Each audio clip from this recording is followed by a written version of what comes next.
ఒక్క సంభాషణ, ఒకే ఒక్క మాట ఒక మహాయుద్ధానికి ఎలా దారితీసిందో ఎప్పుడైనా ఆలోచించాలా? రామాయణంలో సుందరకాండలో జరిగిన ఈ సంఘటనే అది. ఒక దూత చెప్పిన మాట, చూపించిన ఒక చిన్న గుర్తు కథ గమనాన్నే మార్చేసింది. సరే, ఈరోజు మనం ఆ అద్భుతమైన ఘట్టంలోకి కాస్త లోతుగా వెళ్దాం. అవును, కేవలం ఒక మెసేజ్, ఒకే ఒక కాన్వర్జేషన్ ఒక పెద్ద యుద్ధాన్ని ఎలా మొదలుపెట్టింది? అసలు అదెలా సాధ్యం? ఈ ప్రశ్నకు సమాధానం వెతకడమే మన ఈరోజు ప్రయత్నం. సరే, మరీ సంభాషణ ఎలా జరిగిందో స్టెప్ బై స్టెప్ చూద్దాం. ముందుగా అసలు సుందరకాండలో ఆ సిచ్యువేషన్ ఏంటి? తర్వాత హనుమంతుడు తనని తాను ఎలా పరిచయం చేసుకున్నాడు? ఆ రామముద్రిక కథేంటి? తర్వాత సీతమ్మ పంపిన చూడామణి, ఆమె చెప్పిన మాటలు, ఇలా ఒక్కొక్కటిగా చూసుకుంటూ వెళ్తే ఈ సంభాషణ ఎంత పవర్ఫుల్ అనేది మనకర్థమవుతుంది. సరే, కథ మొదలయ్యేది ఇక్కడే, రావణుడి లంకలోని అశోకవనంలో. చుట్టూ రాక్షస స్త్రీల కాపలా. సీతమ్మకు అసలు బతికే ఆశలేదు. సరిగ్గా టైంలో సముద్రాన్ని దాటిన హనుమంతుడు ఆమెను వెతికి రాముడి సందేశం ఇవ్వాలనే ఇంపాసిబుల్ టాస్క్తో అక్కడ అడుగుపెట్టాడు.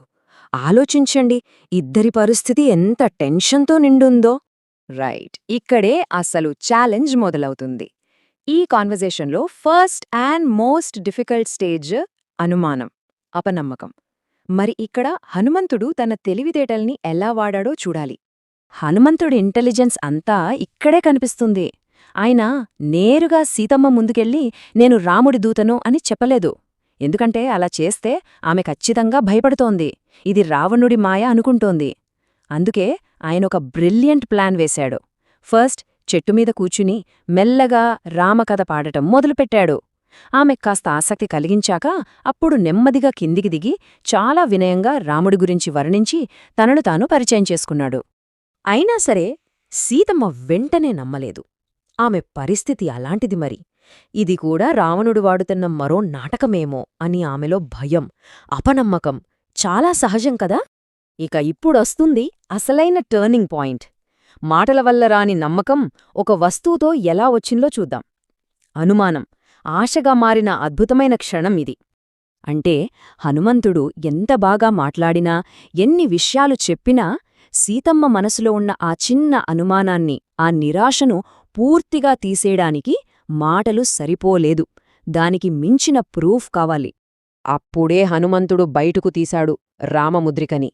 అది కేవలము రాముడి ఉంగరం కాదు, అది రాముడి ఐడెంటిటీ. వాళ్ళిద్దరి మధ్య ఉన్న ప్రేమకి, నమ్మకానికి ఒక గుర్తు. ఆ చిన్న ఉంగరమే ఈ మొత్తం సంభాషణలో హీరో అని చెప్పొచ్చు. ఆ ఉంగరాన్ని చూడగానే సీతమ్మ కళ్లల్లో ఆనందభాష్పాలు. ఇన్నాళ్లుగా ఉన్న అనుమానం ఒక్కసారిగా మాయమైపోయింది. తన భర్తను తన కళ్లతో చూసినంత సంతోషపడింది ఆమె.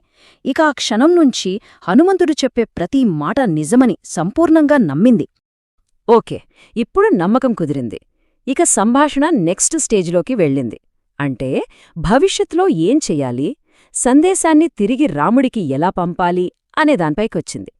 వెంటనే సీతమ్మ అడిగింది, రాముడు ఎలా ఉన్నాడని. అప్పుడు హనుమంతుడు రాముడి పరిస్థితిని వివరిస్తాడు. ఆమె దూరమైనందుకు ఆయన ఎంత బాధపడుతున్నాడో, సరిగ్గా తిండిగూడా తినడం లేదని చెప్తాడు. అంతేకాదు, ఒక పెద్ద వానర సైన్యం ఆమెను కాపాడటానికి రెడీగా ఉందని ధైర్యం కూడా ఇస్తాడు. ఎప్పుడు సీతమ్మ వంతొచ్చింది. హనుమంతుడు తన దగ్గరనుంచే వచ్చాడని రాముడు నమ్మాలి కదా. అందుకే ఆమె కూడా రెండు తిరుగులేని ప్రూఫ్స్ సిద్ధం చేసింది. ఒకటి మాటల రూపంలో, ఇంకొకటి వస్తువు రూపంలో. ఆ వస్తువే చూడామణి, ఆమె తలలో పెట్టుకునే ఆభరణం. అటు రాముడుంగరం, ఇటు సీత చూడామణి. ఇవి రెండూ వాళ్ల బంధానికి గుర్తులు. ఈ చూడామణి ఇవ్వడం ద్వారా హనుమంతుడు తనని నిజంగా కలిశాడని రాముడికి ఖచ్చితమైన ప్రూఫ్ ఇచ్చినట్టయింది. ఇక చివరగా అత్యంత ముఖ్యమైన సందేశం. సీతమ్మ తన పరిస్థితి ఎంత దారుణంగా ఉందో చెప్పింది. కేవలం 1 నెల మాత్రమే టైం ఇచ్చింది.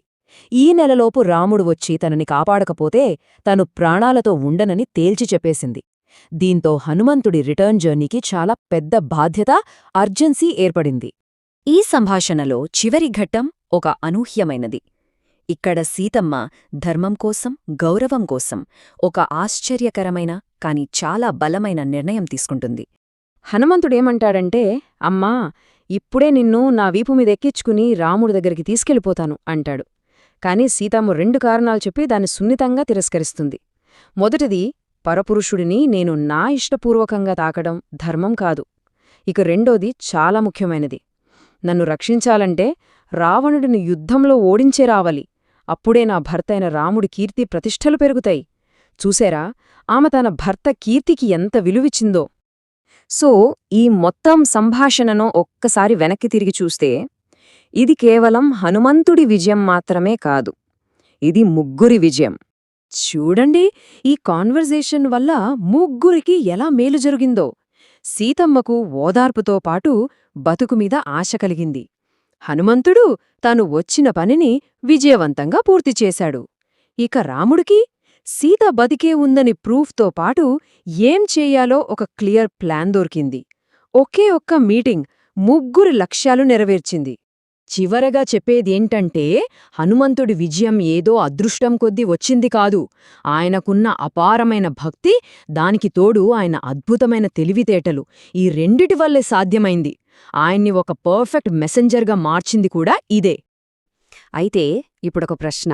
భక్తి, యుక్తి, ధర్మం ఈ మూడింటిలో సుందరకాండలోని ఈ అద్భుతమైన ఘట్టం మనకు దేని గురించి ఎక్కువగా నేర్పుతుందని అనిపిస్తోంది? దీని గురించి ఒకసారి ఆలోచించండి.